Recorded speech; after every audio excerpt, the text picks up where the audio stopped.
Olá! Aqui nós vamos continuar nessa série sobre organização e autoconhecimento e como que eu posso realizar. Tem a ver com a produtividade.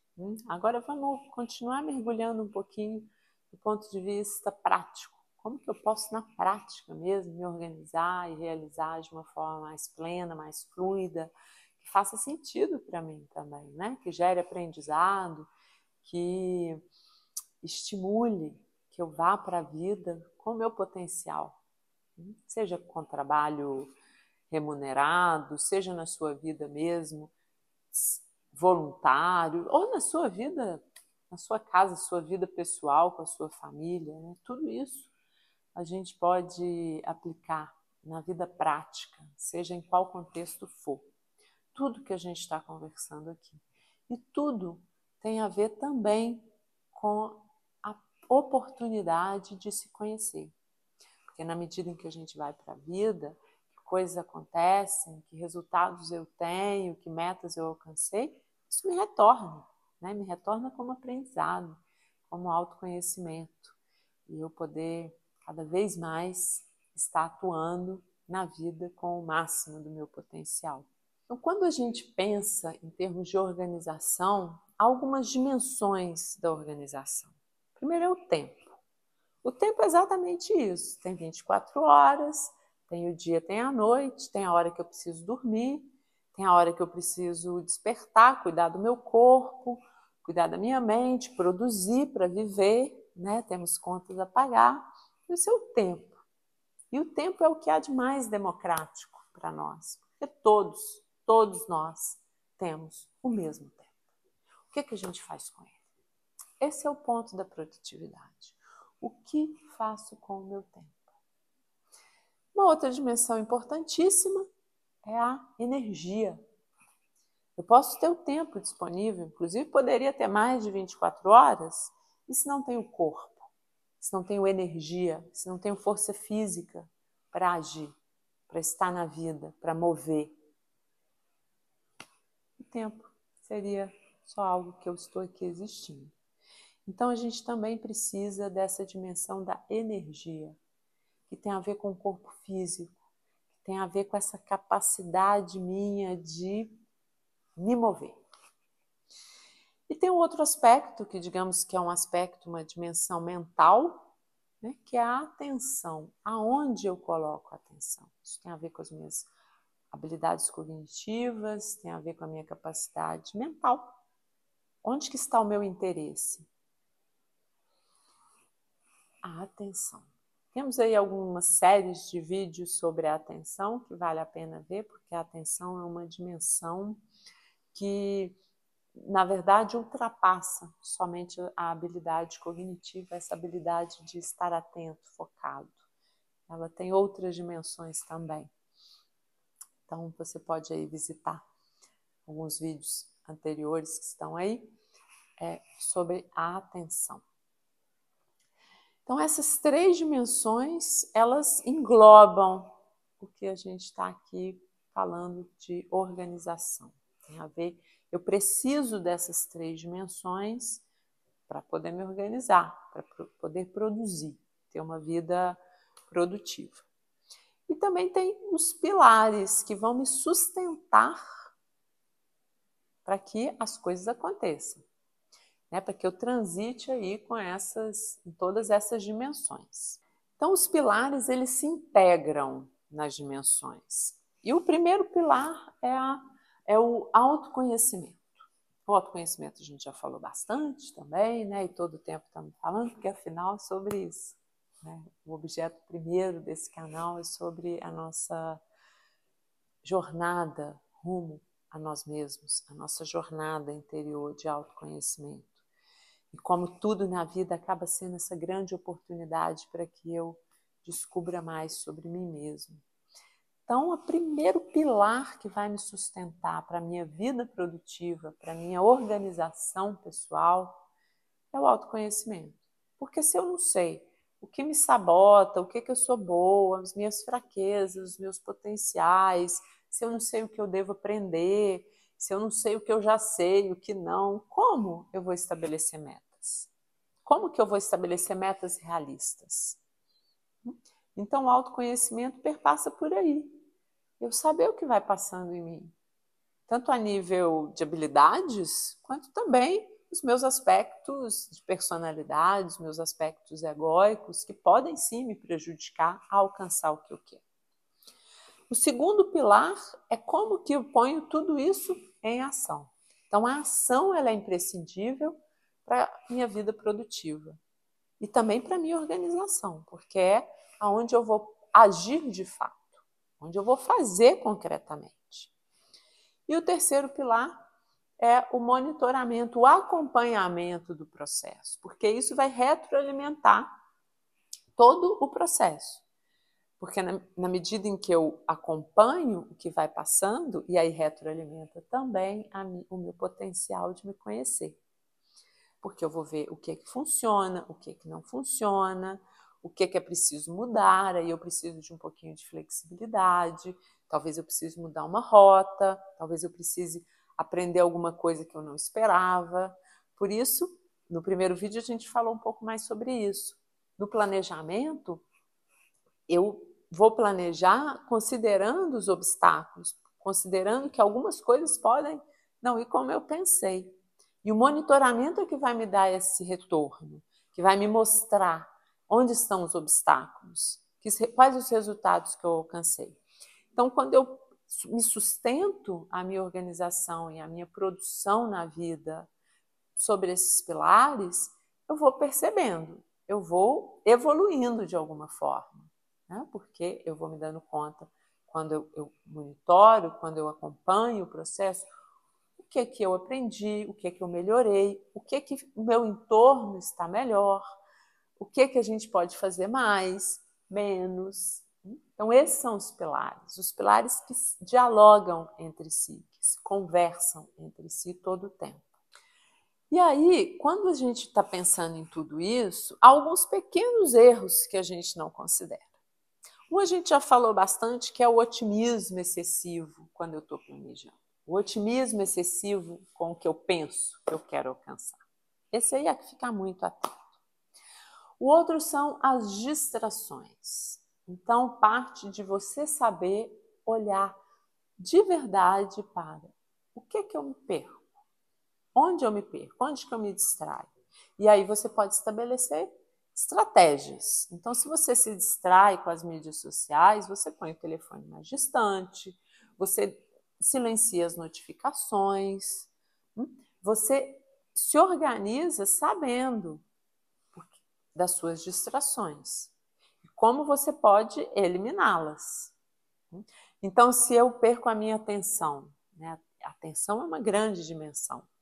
Se eu perco a minha atenção, se eu fico muito tempo em uma mesma atividade, então eu estabeleço que a cada hora em uma atividade eu troco, a cada hora de uma atividade eu movimento meu corpo, porque aí entra essa dimensão física, da energia.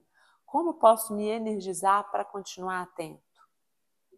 Essas são boas estratégias.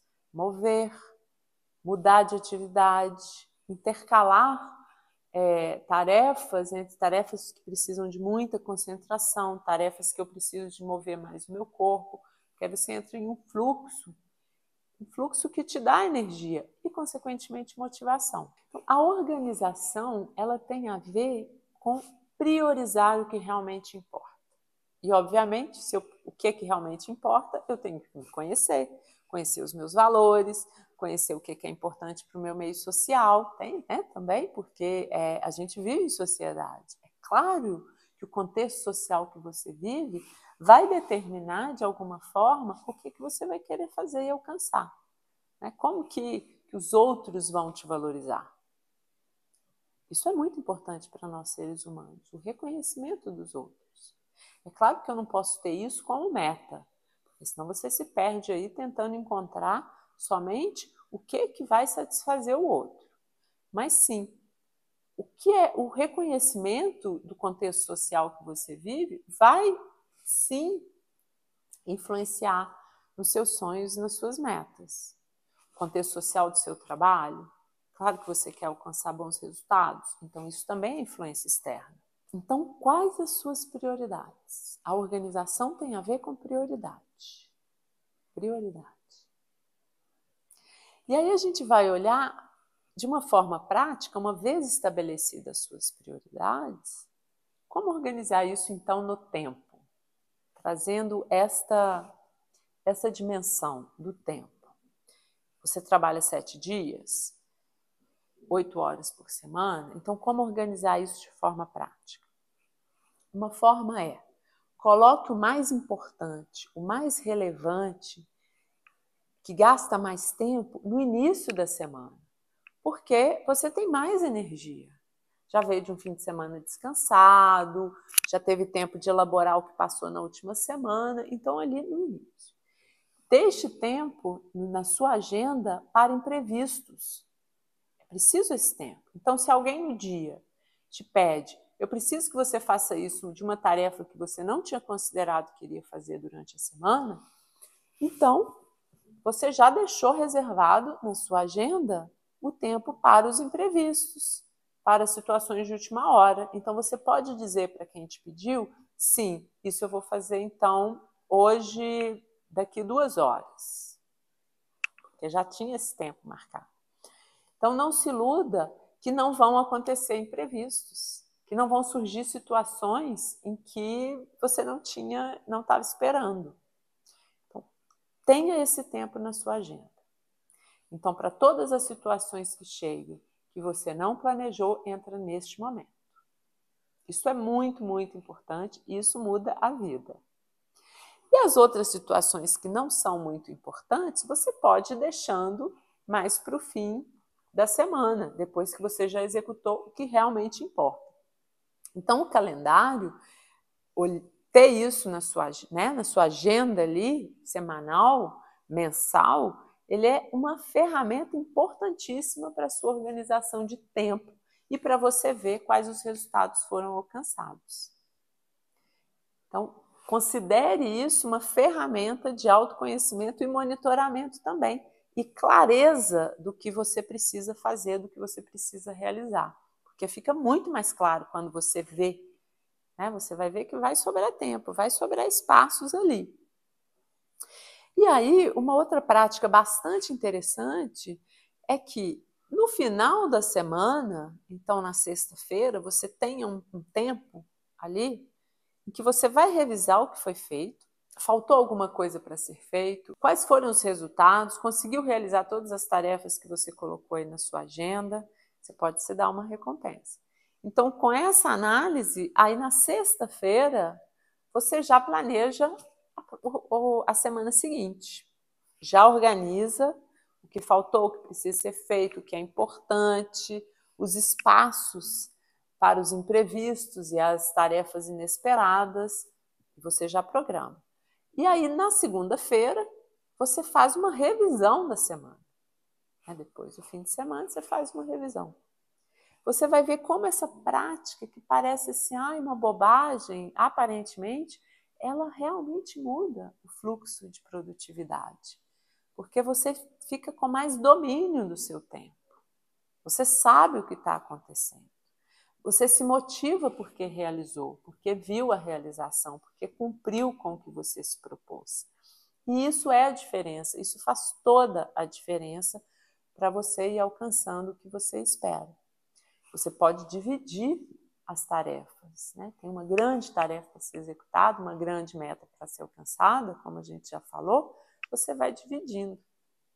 E aí lembre-se da lei da inércia de Newton.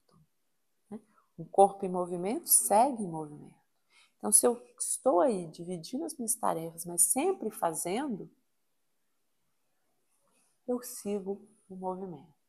Eu não caio na inércia da procrastinação, na paralisia da ansiedade. E com tudo isso, é claro que tem uma outra característica que é individual e que podemos trabalhar sobre nós mesmos, se você é muito rígido, é a flexibilidade. Que é claro que quando você põe tudo isso na sua agenda, ainda que tenha espaços para os imprevistos, às vezes é preciso mudar a rota. Mas o que te permite ser flexível, o que te permite avaliar o que você está acompanhando do seu processo, é essa capacidade de autorreflexão, de escutar o que está acontecendo fora, de ver o que vai acontecendo fora. E aí você pode refletir e sim, flexibilizar um pouco, mudar um pouquinho o que tinha planejado. O plano, lembre-se, um planejamento, ele é uma ideia, ele está no campo das ideias. Ele vai ser real quando a gente vai para a ação. Então é a ação, a prática, que modifica as minhas ideias. Então, pela prática, eu confirmo ou não se o que eu estava pensando é real, é possível. E aí que eu posso ser flexível. Aí que eu devo ser flexível, porque aí eu modifico o primeiro plano, né, esse planejamento que estava só aqui teórico, mental, eu modifico. E assim nós vamos aí nesse aprendizado, nessa dança com a vida. Então é preciso a gente ser um pouco flexível para não quebrar, como bambu. Né? O bambu ele move, ele vai, mas ele está ali sustentando, se sustentando. Então é essa a ideia da flexibilidade. E por isso tão importante o acompanhamento, monitorar o que está sendo feito. Porque aí eu sei aonde que eu posso mover. Às vezes não vai ser possível, mas algumas coisas sim são possíveis mover, mudar. Né? E essa capacidade, concluo aqui essa reflexão com essa importância de aprender a ser flexível também para conseguir se organizar, para conseguir produzir de forma efetiva, vivendo plenamente, aprendendo e dando o seu melhor também para o mundo, para as suas realizações, para os seus sonhos. E espero que te estimule a refletir, a criar as suas estratégias, que essas reflexões também façam você aí se mover internamente e acreditar em você, acreditar nos seus sonhos, nas suas intenções para ir para o mundo de forma efetiva, produtiva e organizada. Me conta aqui, me conta se funciona, o que funcionou, o que não funcionou, como que você vai pondo em prática aí as suas realizações.